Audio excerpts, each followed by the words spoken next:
Ang pagkatapos noon ay muling huminga ng balance. Alam ko na sa puntong iyon ay nasasaktan siya. Gusto ko man siyang aluin para mainsan ang sakit na iyon pero wala akong magawa. Sana maintindihan mo ko. Kailangan ko lang talaga ng oras para makapag-isip-isip. Ang sabi ko pa sa kanya. Pagkatapos noon ay hinawakan ko ang kanyang kamay nang sa ganoon ay mawala ng kaunti ang sakit na kanyang nararamdaman. Pilit namang umiti si Monroe sa akin. Naiintindihan naman kita rin ate. Basta ito lang ang tatandaan. Kahit anong mangyari, ikaw pa rin ang mamahalin ko. Ang paniniguro pa niya sa akin.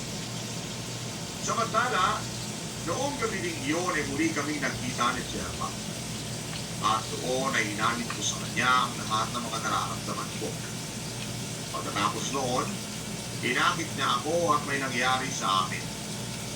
Kaistorya, hinayaan ko mangyari yon just to make sure kung ano ba talaga ang nararamdaman ko para sa kanya. At that time, sinamantala namin ang gabi at ibinilig namin ang gamit init ng aming pagmamahalan. Pero kay istorya, nung matapos iyon, muli ko siyang tinanong kung handa ba niya akong balikan at kung ano ba ang plano niya sa scout. Hindi siya nakasagot noon. Nang ibalik naman niya sa akin ang tanong, ganoon din na naging response ko. At doon nga namin na-realize na parang mas matibag pa rin ang pagmamahal sa kanya-kanya naming mga kinakasama. So now, we have to choose.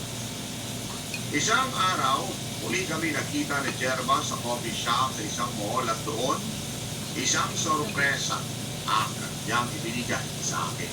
Yay! Pinirmahan ko na yung annulment papers na yan. Nakukonsensya na kasi ako eh.